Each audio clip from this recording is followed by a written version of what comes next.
ACTNOW is an attempt to really change the way that we conduct research and reach people to be involved in research. As many know, Alzheimer's disease and its related disorders are a major public health problem facing us. There are currently 5.5 million people in the United States with Alzheimer's disease, and that number is just going to grow. It's a public health problem in the sense that it's a financial issue. In the next 30 years, it will grow to be $7.7 trillion as a cost to the nation. And if we don't do anything, those numbers won't change. And so in order to change the picture that we have facing us in the future, we need to really begin to do the research that will find meaningful treatments.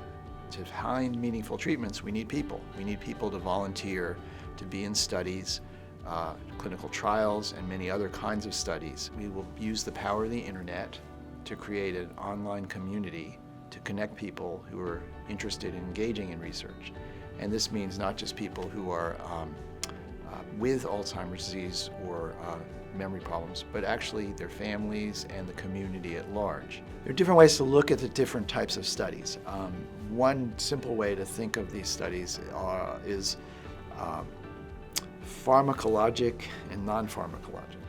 So most people that I meet are very interested, obviously, in a cure, but also there are many other meaningful treatments that need to be developed, as well as studies that give us information that lead to treatment. So in other words, the studies themselves are not treatments, but they give us information about how we can develop an effective treatment. I'm Linda Campbell. I live here near the hospital at a senior community just a few blocks away. Throughout my 2-bedroom apartment, I've got these little sensors inconspicuously on the walls in every room, and these sensors kind of watch me as I move around and when I leave the apartment, when I come back, and they kind of track my daily life. And they can't see me. I think I'm represented on your end as just a little circle, so I don't feel like my privacy is invaded. But what's interesting is, apparently, if my life changes substantially, say I leave my apartment maybe 10 times a day, which is about right for now, and come back and leave again, but if that changes, if now I only leave 5 times a day and then 3 times a day, or if I usually get up at 7, and then you see me starting to get up at maybe 9 or 10 or not till 11. Something's going on with Linda. And maybe Linda doesn't realize something's going on with her, or doesn't know what to do about it, or doesn't know who to tell.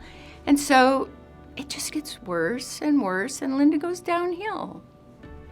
But being in this study, the architect people know something's going on with Linda, and they check it out. They take me and they take all the other people in the study, and as a group, they can see our trends and when we go downhill, catch us before we do, and learn a lot from our history to help future generations and improve science and make life better for all. So I get a great feeling of satisfaction being a part of that.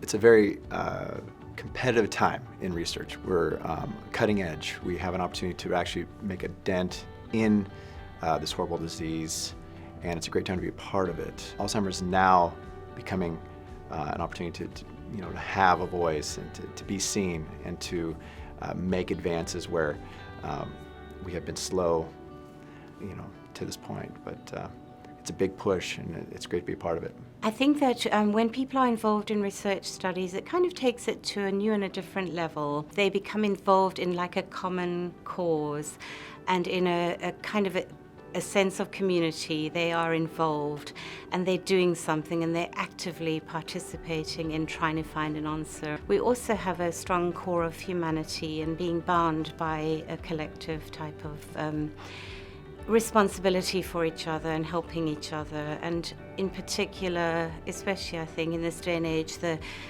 people who are extremely vulnerable in our society, and those people are, people who have neurodegenerative diseases are included in that group, and their caregivers, because they're under an extreme amount of stress and have a lot to contend with. So I think as a group, if we can help support people in that, and as a nurse as well, I feel really strongly about providing that support and that care, and just kind of that big collective hug that people sometimes need.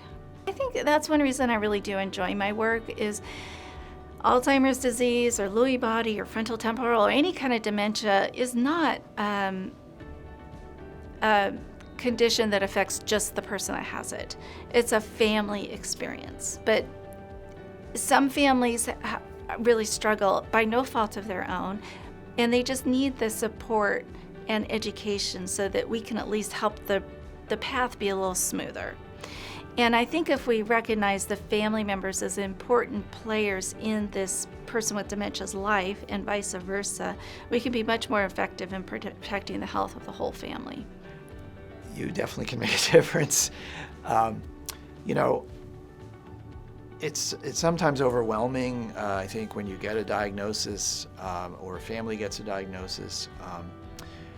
There's a sense of loss, of where do I turn, what can I do?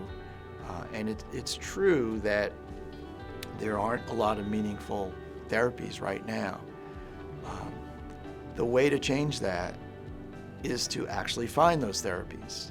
The way to find those therapies is to do the research that has to be done. And there's nothing more empowering than getting involved in doing something. Research as a whole will not be able to move forward unless we have community involvement. It's the importance of all, to see the value in that. And if we're going to move forward, we're going to need everybody's work, everyone's coming together. I really believe that if we band together in this, we can make a difference. You can make a difference. As individuals together, we can all make a difference. Well, I think all volunteering is important, and people should follow their heart and do what calls to them.